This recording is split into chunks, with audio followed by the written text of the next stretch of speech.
Hello again, this is Kevin with KLM Audio. Welcome to my 14th video on the Behringer X32 Rack Mixer. Today we'll be looking at input gain, the difference between line input and mic input, the difference between dynamic, wireless, and condenser mics. Make sure you are connected to your iPad using X32 Mix and X32 Edit for your computer.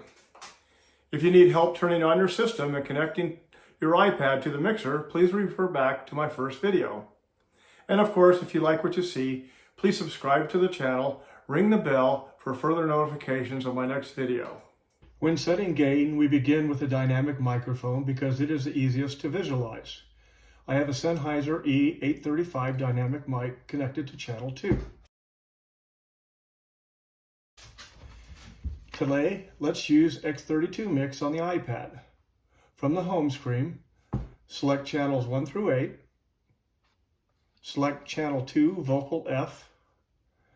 From the detail tab, while talking loudly into the microphone, raise the gain until the meter begins to turn yellow. Then back the gain down into the green. In the main section, turn the left and right on.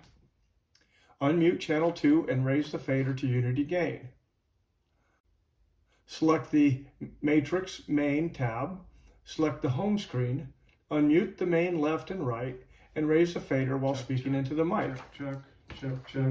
Raise to unity gain and continue to speak into the mic. Raise the fader all the way up. If you get feedback, your gain is set slightly too high.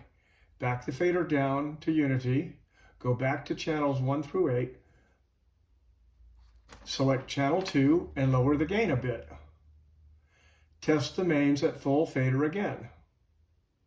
Lower the mains fader back to unity gain. Raise channel 2 fader to full and test the mic again. If it does not feedback, raise the main fader to full and test again. Check for feedback. Repeat as many times as necessary. The idea is to make it virtually impossible to get feedback during the performance, while having the gain set as high as possible to give as much control over the vocal volume as possible. Remember, it depends on how close the performer's mouth is to the head of the microphone, whether or not they cup the mic like a rapper, whether they point the mic at the monitor, and of course, the room acoustics play a big part in this as well. If your stage is backed up to windows or another hard surface, the floor wedges will affect the feedback as well. It is always nice if you can use in-ear monitors and eliminate the extra dynamics of the floor monitors. The purpose of setting input gain is to bring the mic up to a line level so that the mixer will operate more efficiently, which makes it easier to mix the sound. So if you have a line level instrument like a keyboard or a bass amp or even an MP3 player, you will not have to raise the input gain very much, or maybe even lower it below 0 dB. Here you have to rely on your ears. The meters will not help much. With a wireless microphone, you might think that because it's a dynamic mic, the gain setting procedures would be the same. However, the mic does have a battery for power, and more importantly, it's sending sound to a receiver which has 110 volt power, so you will not be able to rely on your meters as well. Raise the gain until you get a small amount of distortion and then back it down. I will be using an SM58 wireless mic with a Shure BLX4R receiver.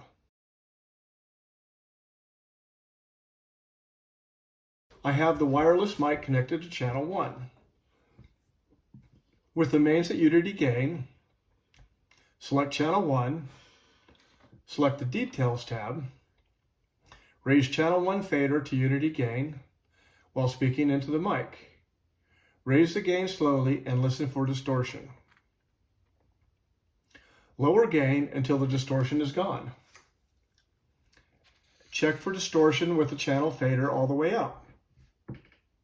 Check for distortion with the main faders all the way up.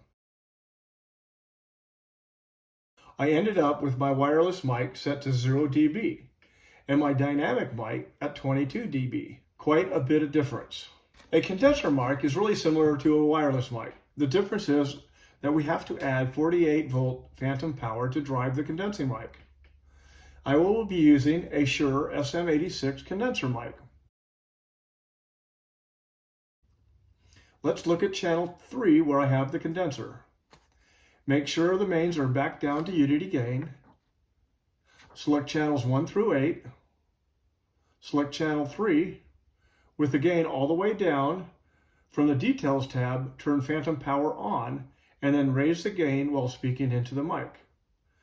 With both the channel and main faders at the top, I will get distortion. However, if I back the gain down to around 17 dB where I had no distortion, I was not receiving enough volume on the speakers. I actually settled at 27 dB. As an experiment with all 3 mics at unity gain, test the volume in the speakers. I try to have them the same. I shouldn't have a problem with my speakers if I have the gain set properly for the venue, because I will never raise the main fader much above unity. It even becomes more difficult to set large diaphragm condenser mics, like what they use for bluegrass bands. The intent with these mics is to provide sound reinforcement without sounding like sound reinforcement. The goal is to sound like you are sitting around a campfire and playing some music. That is my presentation on the 14th video for the Behringer X32 Rack on input gain. Again, if you enjoyed the video, please subscribe to my channel, ring my bell to receive notifications of my next video in the series for the Behringer X32 Rack. Thanks. I'm Kevin with KLM Audio.